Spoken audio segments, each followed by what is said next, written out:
있게 하여 주시옵소서. 모든 말씀 예수님의 이름으로 기도드립니다. 아멘. 레위인의 성읍과 도피성이라는 제목으로 이 시간 말씀을 전하도록 하겠습니다.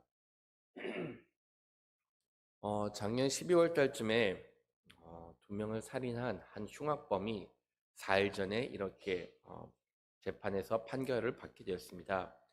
이 두 명을 살인했던 이 흉악범 판결을 받았을 때 무기징역이라는 이런 판결을 받게 되었습니다. 무기징역이라고 하면은 짧게는 20년, 길게는 한 50년 동안 이렇게 형사리를 하게 되고, 무엇보다도 이렇게 가석방을 받게 되면은 한 20년, 상황에 따라서 25년 후에는 이렇게 석방을 받게 됩니다. 사람들은 이렇게 잔혹한 죄를 범하였던 사람이 짧게는 한 20년 아니면 25년 만에 이렇게 석방이 된다는 것 자체를 들으면서 공분을 하게 되었습니다. 그러면서 하는 말, 이 정도로 큰 죄를 범한 사람이다라고 하면은 이 사람은 무조건 이렇게 사형을 해야 된다라고 이렇게 말을 하고 있습니다. 특별히 사람들이 이 사건에 대해서 이렇게 공분을 샀던 이유는 이 사람이 재판을 받는 내내 아니면은 그 살인했던 그 과정을 진술하는 내내 반성의 기미가 보이지 않고 오히려 사이코패스와 같은 그런 기질을 보였기 때문에, 만약 이 사람이 25년 후에 가석방을 다시금 받게 된다고 하면은 25년 후에 나와가지고 사람을 또다시 살해할 수 있는 우려가 있기 때문에 이런 사람은 아예 처음부터 이렇게 처형을 해야 된다라고 주장을 하고 있습니다. 우리나라에서는 그런데 이렇게 사람들이 이렇게 처형을 요구를 하고 있는데, 실질적으로 우리나라에서는 사형제도가 거의 집행이 되지 않다 보니까는 폐지된 국가이기 때문에 사형을 이 사람이 선고받을 확률은 지금 현재 상태로는 거의 없다라고 보고 있습니다. 물론 거기에 대해서도 나름 다 동의하지는 않는 것을 볼 수가 있어요. 사람들 중에서 이 사형 제도가 가지고 있는 문제점을 지적하면서 아무리 흉악범이라고 하더라도 이렇게 자비를 베풀 필요가 있다라고 주장하는 사람들도 있습니다. 사람들이 하는 말, 사형제도 물론 흉악범들에게 이렇게 사형을 선고할 수도 있지만은, 때로는 이 사형제도가 로 인해서 죄가 없는 사람이 오심으로 인해서 받을 수가 있다, 그런 우려가 있기 때문에 이 제도가 좋지 않다라고 하면서 사형제도를 폐지해야 된다라고 이렇게 말하는 사람들도 있습니다. 그것뿐만이 아니라 사람을 해쳤는데 그렇다고 해서 또다시 그 사람을 해칠 수 있는 그런 권한은 누구에게도 없다라고 이렇게 이야기를 하면서 이렇게 사형제도가 옳지 않다라고 말하는 사람들도 있다는 것이죠. 그러면은 과연 성경에서는 이것에 대해서 어떻게 이야기할까요? 성경에서는 사형제도에 대해서 이렇게 보면은 오히려 이 죄에 대해서 아주 가혹하게 심판을 한 것을 보게 됩니다. 말씀을 보시더라도 악의적인 목적으로 사람을 살해를 했다라고 하면은 그런 사람들에 대해서는 처형하라라고 이렇게 말씀에 기록이 되어 있다 보니까는, 우리가 생각하기에는 한편으로서는 하나님께서는 이렇게 처형하기를 좋아하신다라고 잘못된 인상을 받을 수가 있습니다. 네, 하나님께서는 물론 죄에 대해서 엄벌을 내리시는 분이십니다. 하지만 말씀을 보시면은 그런 모든 가운데 하나님의 긍휼과 자비하심이 있다라는 것을 볼 수가 있습니다. 오늘 말씀은 처음 시작하는 부분에 있어 하나님께서 레위인들에게 이렇게 분배해야 될 땅이 어디 있는가를, 분배해야 될 성읍이 어떻게 되는가를 이렇게 가르쳐 주고 있습니다. 이 레위인들만 보더라도 하나님의 인자하심과 은혜와 긍휼이 이렇게 담겨져 있다는 것을 볼 수가 있다는 것이죠. 레위 지파는 어떤 지파였을까요? 레위로 후손다라고 이렇게 보고 있는데, 이 레위라는 사람은 원래는 그렇게 인자를 긍휼을 받을 만한 그런 사람은 아니었습니다.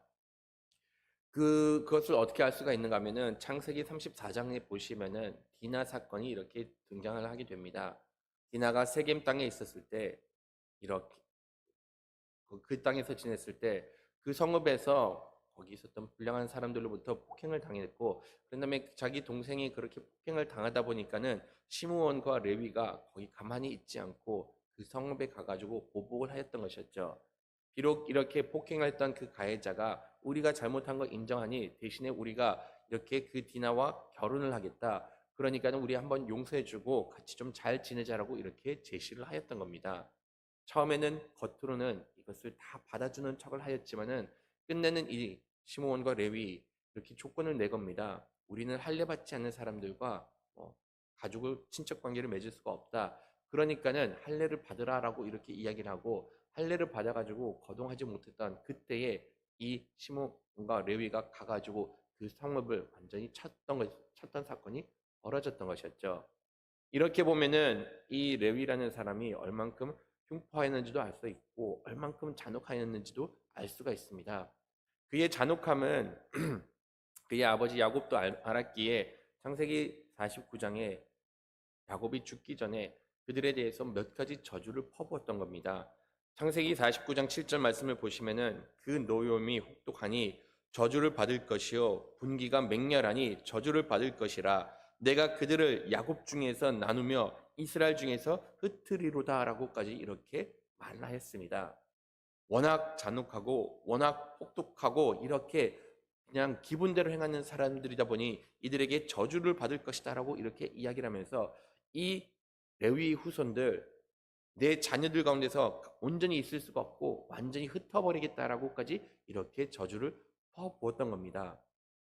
그 정도로 잔혹한 사람이었는데 하나님께서는 이들에게 자비를 허락해 주신 것이었죠. 이들이 하나님 앞에 나와가지고 하나님을 섬길 수 있는 기회를 허락해주고 이렇게 하나님을 섬기는 가운데 그들이 또한 생계를 유지할 수 있는 은혜를 베풀어 주신 겁니다. 이 레위인들 하나님으로부터 부름을 받게 되었고 끝내는 한평생 하나님을 섬기면서 살 수 있는 은혜를 이렇게 베풀어 주었던 것이었죠. 더 나아가서는 비록 야곱의 저주가 온전히 이루어질 그것이 이루어지게 만들었는데 이 저주조차도 이들에게는 은혜로 다가올 수 있는 기회를 주신 겁니다. 레위인들 땅은 받지는 못했어요. 하지만 하나님을 섬김으로 인해서 그들은 하나님께서 그들에게 제공해 주시는 그런 음식을 먹을 수가 있게 되었습니다. 또한 각 성읍에 흩어졌지만은 각 성읍에 흩어져 가지고 이들에게 주어진 역할은 그 지파들 가운데서 이들이 하나님을 만날 수 있는 제사장으로서 그 지파 가운데 머물 수가 있게 되었던 것이었죠. 비록 땅은 받지는 못하였지만은 하나님께서 그들을 끝까지 책임져 주시고 더 나아가서는 이들을 하나님께서 이렇게 중재자로 세운 것을 볼 수가 있습니다. 이것이 어떻게 보면은 하나님께서 우리에게 주시는 그런 마음과 동일합니다. 비록 우리가 하나님 앞에서 죄를 범하였고 용서받을 수 없는 그러한 연약한 사람인데도 불구하고 하나님께서는 우리에게 다시금 기회를 주시면서 하나님을 섬길 수 있게 허락을 해주시고 그리스도의 보혈로 인하여서 우리가 하나님의 자녀됨을 이렇게 허락을 해주신 겁니다. 하나님께서는 기회를 주시는 분이시고 은혜를 베풀어 주시는 분이십니다. 때로는 우리가 살다 보면서 미련한 모습을 보일 때도 있고 때로는 우리가 성숙하지 못하여 가지고 넘어질 때도 있지만은 하나님께서는 그럼에도 불구하고 이렇게 기회를 주시고 그리스도로 인하여서 우리가 다시금 갱신될 수 있는 그런 시간과 그런 기회를 주신다는 것이죠. 사람들은 사형제도를 도입하라고 이렇게 이야기를 하는 이유는 가장 큰 이유는 사람이 변하지 않는다라는 그런 확신을 갖고 있기 때문입니다. 이 사람은 어차피 흉악범이다. 한번 이렇게 죄를 범한 사람, 다시금 그런 죄를 범하기 때문에 이런 사람들에게는 기회를 줄 필요가 없다라고까지 이렇게 이야기를 하고 있다는 것이죠. 하지만 그렇게 생각을 하면은 우리도 솔직히 기회를 받을 만한 그런 사람들은 아닙니다. 여러분들도 여러분들이 얼만큼 안 변하는지 잘 아실 겁니다. 저도 제 자신이 얼만큼 안 변한지 너무나도 잘 아는데도 불구하고 하나님께서는 그런데 이러한 연약함을 아시기 때문에 기회를 주시고 다시금 하나님 앞에 나오는 사람들에게는 죄의 용서뿐만이 아니라 하나님을 섬길 수 있는 은혜까지 베풀어 주신다는 것이죠. 어떻게 보면은 근본적으로 사람들이 가져야 되는 것은 상대방을 용서하는 마음, 긍휼함을 갖고 이 사람이 다시금 하나님 앞에서 변화를 받을 수 있다라는 그런 마음을 품고 나아가야 한다는 겁니다. 만약 그렇지 않으면은 이 세상 살기 정말로 삭막한 세상이고 자기 것만 옳은 것만을 주장하다 보면은 오히려 이 사회가 그냥 정도 없이 메마른 사회가 될 수밖에 없다는 것이죠. 사형제도를 도입하는 여전히 실행하는 국가들이 있습니다. 우리 이웃나라 중국만 하더라도 이 사형제도를 아주 엄격하게 실행을 하고 있는데 중국 같은 경우는 공산국가라서 그런 줄 모르지만은 전반적인 법 자체가 매우 엄격하다는 것을 보게 됩니다.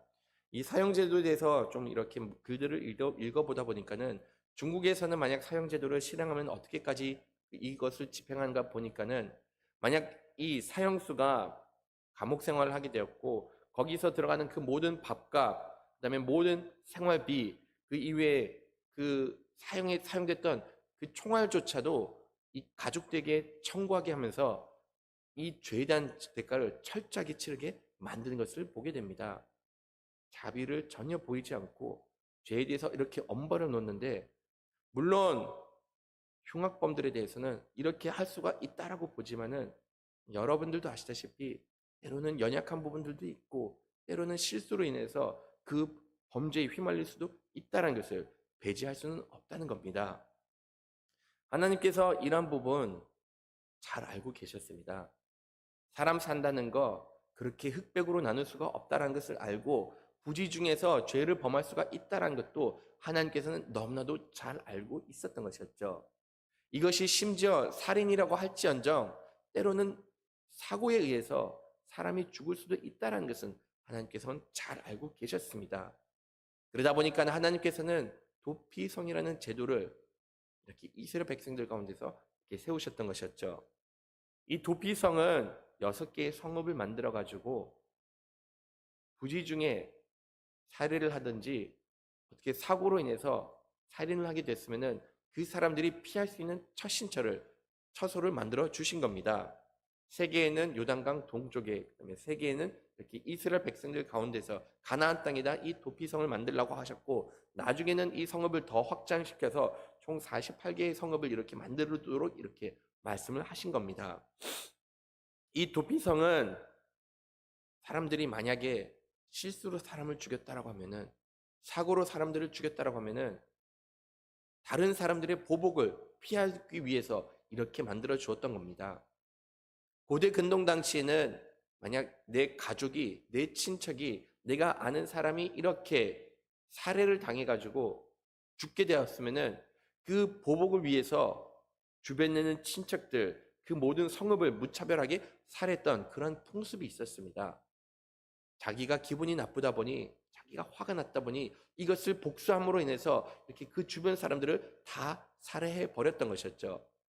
이러한 무고한 사람들의 피를 흘리는 것을 하나님께서 원치 않았기 때문에 이 사람부터 시작해가지고 이 사람이 만약 실수로 사람을 죽였으면은 사람의 생명을 보존할 수 있도록 이렇게 도피성을 만들었고, 만약 이 도피성이 피한 사람이다라고 하면은 재판이 벌어지기 전까지는, 그 사람이 유죄가 판결되기 전까지는 이렇게 어떠한 방법으로도 해쳐서는 안 된다라고 이렇게 말씀을 하신 겁니다. 이를 통해 가지고 하나님께서는 어떻게 보면 실수를 범했던 그런 사람들에게는 자비를 베풀어 주라 하고 말씀을 하신 겁니다. 그렇다고 해가지고 하나님께서 죄를 외면하는 사람은 아닙니다. 비록 이 도피성에 피하였지만은 재판을 받고 난 다음에 이 사람이 유죄라는 것이 이렇게 판결이 된다라고 하면은 그 죄에 따라서 이렇게 처형을 하라라고 말씀을 하신 겁니다.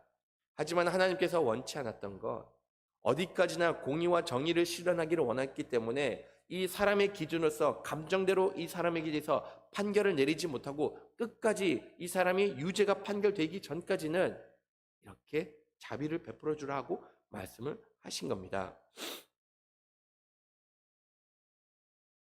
분명히 잘못한 것에 대해서는, 실수한 것에 대해서는 이렇게 용서를 요구를 하고 있지만은, 그럼에도 불구하고 만약에 죄를 범하였다라고 하면은 그 죄값을 분명히 치르도록 만든 것이 이 도피성 제도였던 것이었죠.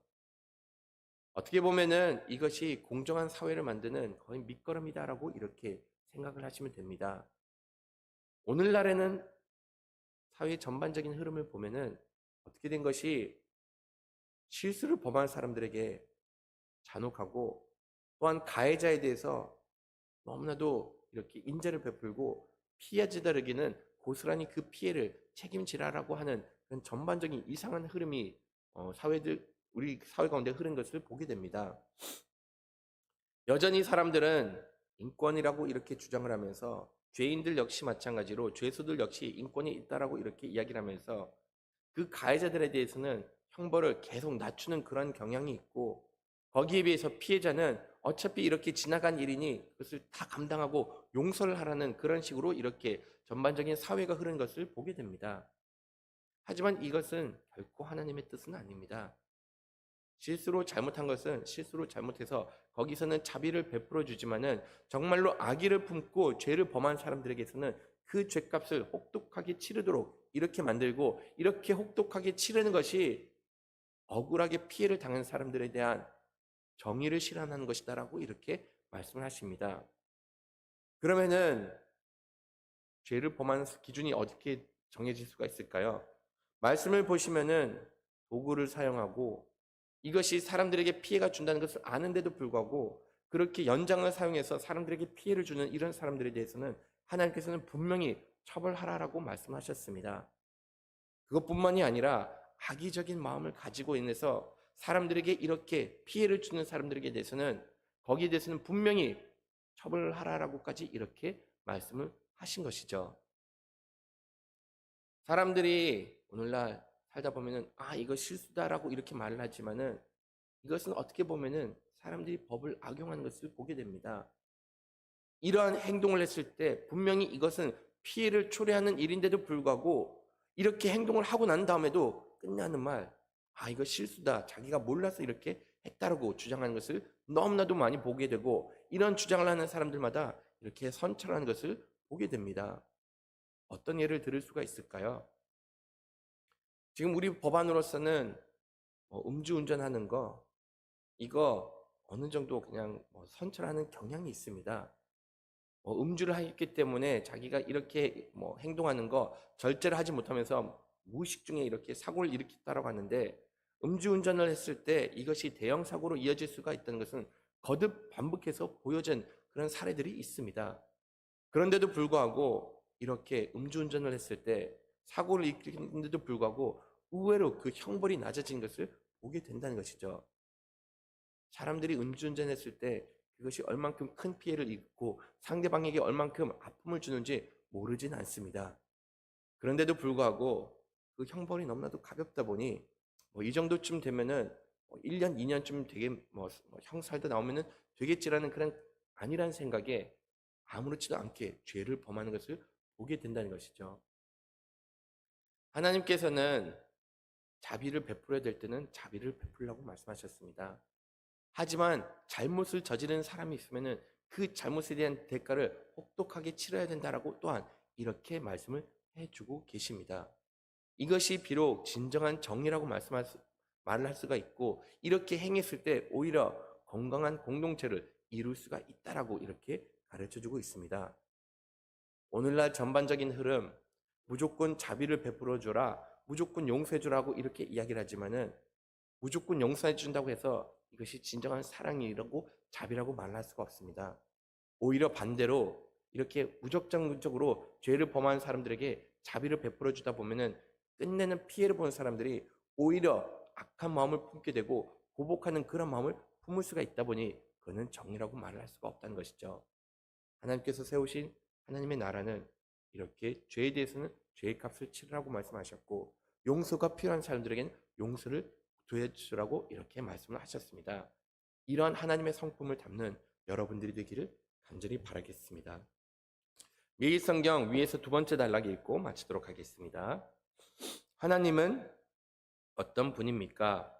모든 이에게 가까운 피난처가 되어 주십니다.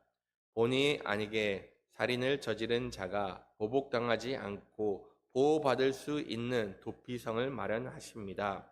6성읍 중에 셋은 요단 동편에 있고 나머지 셋은 가나안에 있습니다. 도피성은 이스라엘 어디서든 빨리 당도할 수 있도록 전역에 고루 퍼져 있고, 그 혜택을 받는 자의 범위는 이스라엘 자손뿐 아니라 타국인과 이스라엘 중에 거류하는 자를 모두 아우릅니다. 억울하게 죽임을 당할 처지에 놓인 사람은 누구든지 가까운 도피성에서 하나님의 보호를 받을 수 있습니다. 이처럼 하나님은 자기에게 도피하는 자들에게 방패가 되시기에 하나님께서 피하는 것이 사람을 신뢰하는 것보다 낫습니다. 아멘. 주기도문 예배를 마치도록 하겠습니다. 하늘에 계신 우리 아버지여, 이름이 거룩히 여김을